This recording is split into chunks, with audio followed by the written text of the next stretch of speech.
Class 9 নবম শ্রেণীর সুপ্রিয় শিক্ষার্থী বন্ধুরা, আশা করি তোমরা সকলে অনেক ভালো আছো। তো আজকের ক্লাসটি তোমাদের ক্লাস 9-এর নবম শ্রেণীর যারা হিন্দু ধর্মে আছো তোমাদের জন্য। তো তোমাদের এই ক্লাসের টপিক হচ্ছে নৈতিক মূল্যবোধ ও আদর্শ জীবন চরিত্র। এই চ্যাপ্টারে তোমাদের সিলেবাসে 76 থেকে 85 এবং 88 থেকে 91 পৃষ্ঠা পর্যন্ত আছে। তো আমি এর আগের ক্লাসে 76 থেকে 78 পৃষ্ঠা পর্যন্ত সকালে উত্তরগুলো দিয়েছিলাম এবং সেখানে বলেছিলাম যে তোমাদের পরবর্তী পৃষ্ঠা সময়ের সকালের উত্তর লাগবে কিনা একটু আমার কমেন্টে বলতে, তাহলে আমি বুঝতে পারবো তোমাদের লাগবে কিনা। তো সেখানে একজন কমেন্টে বলেছিল যে ভাই লাগবে। তো আমি এই ক্লাসে তোমাদের 79 থেকে 78 পৃষ্ঠা 84 পৃষ্ঠা পর্যন্ত সবগুলো আছে তার উত্তর দেওয়া হবে। তো এখানে 79 পৃষ্ঠায় শখ রয়েছে, শখ নম্বর 3.3 একজন সৎ মানুষের 5টি বৈশিষ্ট্য। তো এখানে 5টি বৈশিষ্ট্য খুব সংক্ষিপ্ত আকারে লিখেছি যেন তোমাদের লিখতে কোনো অসুবিধা না হয়। তো দেখো 1 নম্বর পয়েন্ট, সততা। সততা সৎ মানব চরিত্রের প্রধান বৈশিষ্ট্য। সৎ মানুষ কখনোই মিথ্যাকে প্রশ্রয় দেয় না। 2 নম্বর, কঠোর পরিশ্রমী। সৎ মানুষ সর্বদা কঠোর পরিশ্রম করে সাফল্য অর্জন করে। বিশ্বাসযোগ্যতা। সৎ মানুষকে সবাই বিশ্বাস করে এবং সৎ ব্যক্তি সবার বিশ্বাসের মর্যাদা রাখে। 4 নম্বর, উদারতা।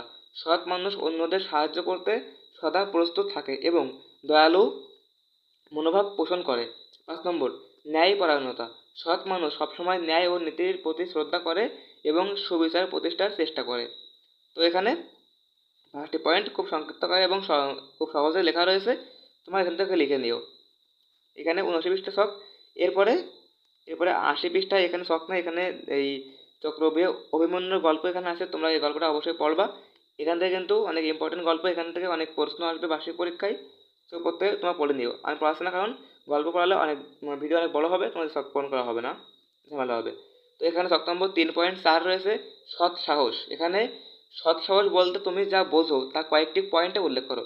এখানে আমি একবারে লিখেছি, তোমাদের মনে করো তোমার 1 নম্বর পয়েন্ট দিয়ে এক লাইন লিখবা, বা 2 নম্বর পয়েন্ট দিয়ে 1 লাইন লিখো, সমস্যা নেই, ভালো হবে আরও আমার মনে হয়। তো এখানে তুমি প্রত্যেকটা লাইন তুমি একটা পয়েন্ট দিয়ে লিখো, ভালো হবে তাহলে, মানে এখানে প্যারা করে লিখলেও সমস্যা নেই। তো এখানে আমি পড়া শোনাচ্ছি। সৎ শব্দের অর্থ সত্য ও ন্যায়ের পথে চলা। সাহস শব্দের অর্থ ভয় শূন্যতা বা নির্ভীকতা। অর্থাৎ সৎ সাহস বলতে বোঝায় সত্য ও ন্যায়ের এখানে জন্য হবে, সত্য ও ন্যায়ের জন্য সকল অন্যায় অবিচারের বিরুদ্ধে বজ্রকণ্ঠে রুখে দাঁড়ানো। নিজের জীবন বাজি রেখে দেশ ও দশের মঙ্গলের জন্য সাহস প্রদর্শন করাই হলো সৎ সাহস। দুর্বলরা অত্যাচার নিপীড়নের শিকার হলে সৎ সাহসী ব্যক্তি প্রতিবাদে রুখে দাঁড়ান। সৎ সাহস একটি নৈতিক গুণ, এটি ধর্মের অঙ্গ। সৎ সাহসী ব্যক্তি সর্বদা সকল অন্যায় অবিচারের বিরুদ্ধে প্রতিবাদী মনোভাব প্রকাশ করেন, কখনো কোনো কাজে ভয় পায় না, ভয় তাদের কাবু করতে পারে না। তো এটা হচ্ছে 81 পৃষ্ঠা এবং 82 পৃষ্ঠায় এর একটা অংশ আছে। তো আমি 81 পৃষ্ঠায় এইটুকু দিয়েই শেষ করেছি। তোমাদের বইতে যে জায়গা অনেক অল্প থাকে, তোমরা লিখতে অসুবিধা হয়, তোমরা এই 2টা অংশেই এইটুকু ভাগ করে লিখবা, তাহলে সুন্দর করে সব কিছু লেখা হবে, ঠিক আছে। এবং এখানে অনেক সংক্ষিপ্ত করে এবং মেন পয়েন্টগুলো উল্লেখ করেছি। তোমরা চাইলে আরও 1-2 পয়েন্ট উল্লেখ বাড়ায় লিখতে পারলে ভালো, না পারলে সমস্যা নেই, ঠিক আছে। তো 82 পৃষ্ঠায় তো ওইটা সরকার অংশ।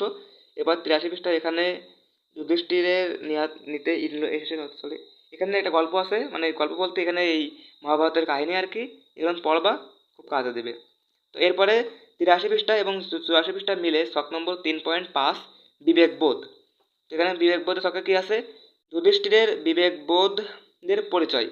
যুধিষ্ঠির পরীক্ষিতের নিকট রাজ্যভার অর্পণ। ব্যাখ্যা, যুধিষ্ঠিরের ক্ষমতা হস্তান্তরের মাধ্যমে তার দায়িত্ববোধ ও উদারতার পরিচয় মেলে। নিজের জন্য শিক্ষা, এর থেকে আমরা দায়িত্বশীলতা ও ত্যাগের শিক্ষা লাভ করি। এরপরে 84 পৃষ্ঠায় এখানে এখানে এই শখেরই এই শখেরই একটা অংশ, মহাপ্রস্থান, মানে এইটার 3টে পয়েন্ট আর কি, 3 পয়েন্টে লিখতে হবে। তো এখানে মাঝখান দিয়ে একটা দাগ দিয়ে ভাগ করে নিয়েছি। তোমাদের বইতে কিন্তু দাগ কান দেওয়া ছিল না, কিন্তু দাগ দেখা ঘাবড়ায় যেও না, তোমার দাগ কান স্কেল দিয়ে দাগ কান দিয়ে নিও, অথবা না দিতেও সমস্যা নেই, তোমাকে 2টা পয়েন্ট ভাগ করে লিখলে হবে, ঠিক আছে। তো ওইটা উপরে একটা এবং এইটা মিলে মোট 3টা পয়েন্ট হবে আর কি। তো এখানে প্রথম পয়েন্ট কি, মহাপ্রস্থানকালে কুকুরকে সঙ্গে নিয়ে স্বর্গে যাওয়ার প্রস্তাব। ব্যাখ্যা কি?